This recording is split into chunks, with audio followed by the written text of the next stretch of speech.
Kasi pagka nagpanic tayo, ang isang problema kasi natin ay yung presence of mind ay nawawala. At very crucial during emergencies, kahit anong emergency not only for the earthquake, is yung tinatawag nating presence of mind. Kasi pagka nagkamali tayo ng desisyon, di ba, nililindol, instead na lumabas ka, ang naging decision mo dahil sa panic, nagtago sa kwarto, nagtago sa banyo, o kaya dahil may napanood siya, ang ginawa niya, umakyat siya doon sa tuktok ng building kasi baka daw may darating na chopper na may magre-rescue sa kanya. So, nagkamali siya ng desisyon. So, it can cost lives. So, kaya yung tamang desisyon, yun ang magbibigay sa'yo ng survival mo. Kaya yun ang isa sa number 1 na wag natin gagawin. Yung magpapanik. Although, kumbaga parang madaling sabihin, pero in reality talaga, mahirap po siya na gawin. So, paano naman natin siya, kumbaga, magagawa? Ang ano po talaga natin dito is before, kaya actually yun ang purpose ng mga earthquake drills. Na minsan, unfortunately, hindi natin nabibigyan ng seriousness. Kasi pinagagawa sa atin, hindi naman natin alam kung para saan. So, sasabihin na pag may lindol, o ganito gagawin nyo, lalabas tayo. Minsan nga, naranasan ko din, yung nag-earthquake drill kami, lumabas kami. Hindi na kami bumalik. Sa teacher ko po, sorry. Umuwi na. Buti ko umuwi. Nagbilyar. Kasi hindi nabibigyan ng seriousness. Hindi na papaintindi yung purpose ng pagsasagawa ng earthquake drill. So yun yung purpose kasi niya is para ma-adapt natin, para pagka nagkaroon talaga ng emergencies, hindi tayo magpapanik.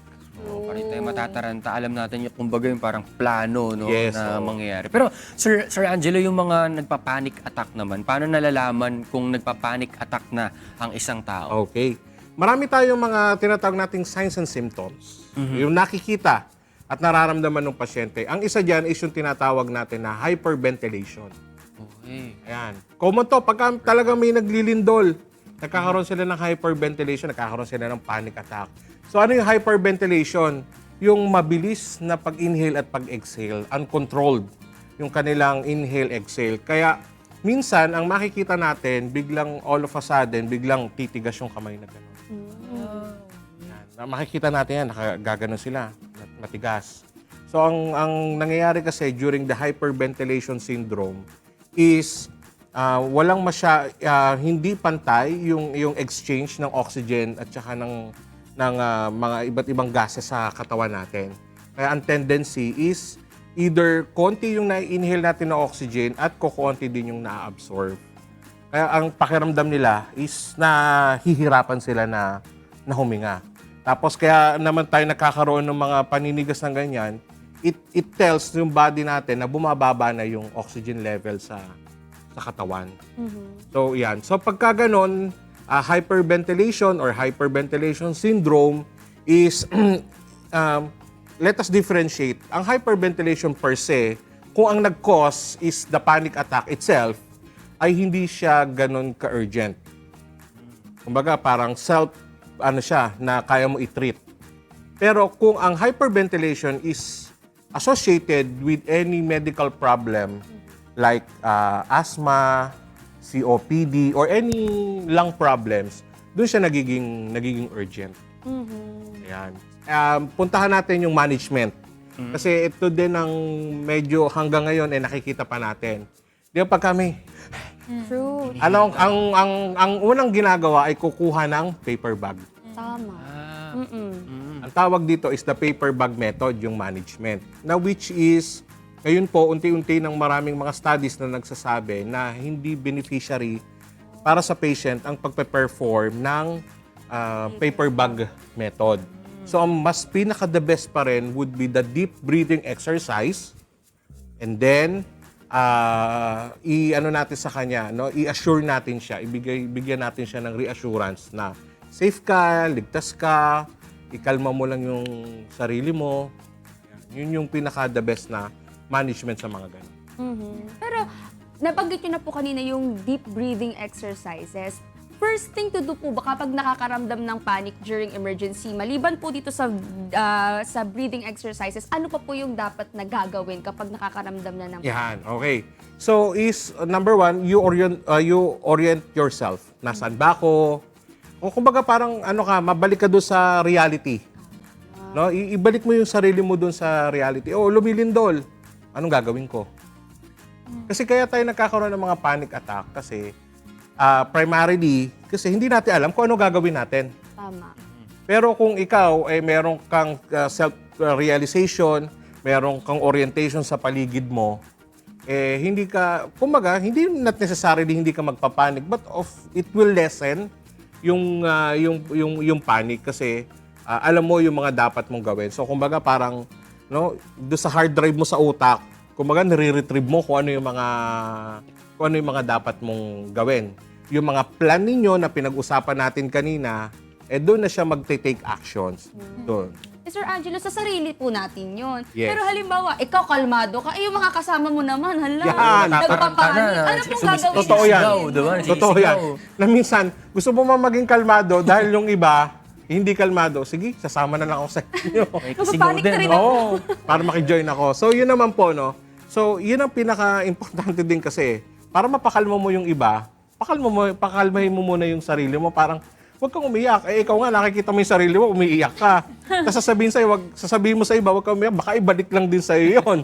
Diba? So, pakalmahin mo muna yung sarili mo, no? Organize yourself, and then, tsaka mo tulungan yung iba. Ikaw muna, no, bago Oo. ako tumulong. Pero Sir Angelo, kailan naman dapat na humingi tayo ng professional help? Right after ba? May mga ganun po bang moments? Okay. So, ang tawag natin doon is yung mga psychosocial. Ayan. So, sa mga disasters, meron talagang mga ganyan, yung tinatawag natin mga psychosocial intervention, activities, na talagang, kasi iba't iba ang coping mechanism ng tao. Meron dahil sanay na sa lindol, afterwards, parang wala na. Meron yung iba, it takes time para makaget over sila na parang pagka yumanig lang ng konti, nakakaroon na kagad ng panic attack.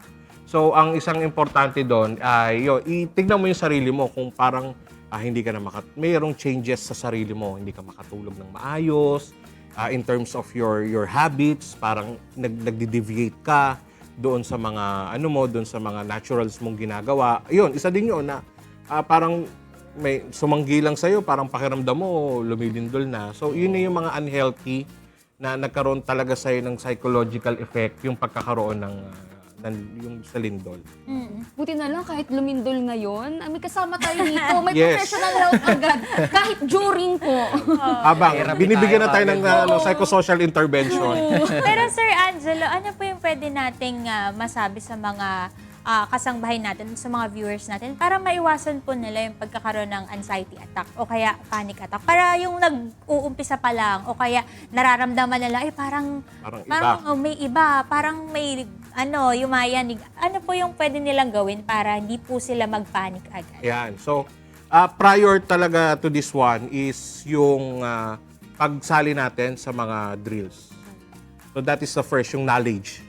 Kasi during emergencies, doon magkikick in yung mga knowledge na natutunan natin. Kaya prior, sumama tayo sa mga earthquake drill, magsagawa tayo ng ating mga emergency family na plan. And kung mapapansin nyo, kanina ko pa hawak to. Oo nga po.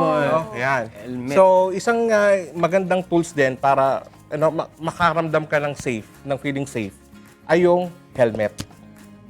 Kaysa kanina, di ba, kaysa humawak ka sa ulo mo, so instead, gumamit ka ng helmet.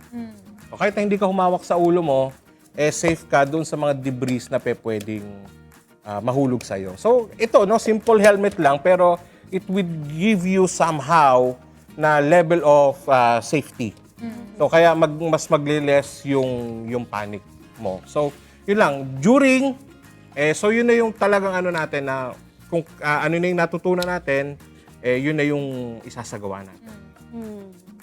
Sir Angelo, naalala ko nga dati from MCGI Clinic, dati nakaabot kami na habang nasa biyahe kami, may nakita kami na parang school, natatandaan niyo ba yun? Na nag-earthquake drill sila, nasa labas sila, tapos lahat ng estudyante may helmet. Yun. So I think magandang ano rin yun, Magandang no? practice yun. Practice para sa mga school, sa mga teachers na pwede nating sabihan yung mga estudyante natin na mag-prepare ng mga helmet na pwedeng dalhin sa school. Total, dito naman sila palagi nakastay sa mga paaralan para kapag may mga emergency, meron silang magagamit. Yes, totoo po yun.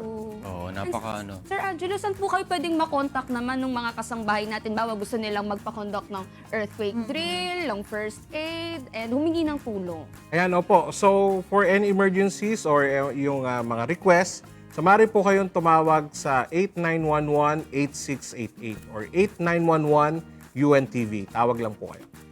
Pero Sir Angelo, baka magtaka yung iba, may bayad po ba? Libre po ba yung training na ino-offer ng UNTV? Ayan, opo. Ang lahat po ng training po ng UNTV News and Rescue, ito po ay libre. Ito po ay part ng advocacy ng UNTV and of course, ni Kuya Daniel na maturuan ng lahat. Kasi sabi nga ni Kuya, may at least isa lang sa pamilya ang marunong, less ka na ng alalahanin. Ayun. At with that, thank you so much po, no, Sir Angelo De La Paz. Mga kasangbahay, sana ay nag-take note nyo, na-take note nyo yung mga safety tips ni Sir Angelo. And syempre, share the knowledge din sa inyong friends and family. Always be prepared and stay safe, mga kasangbahay.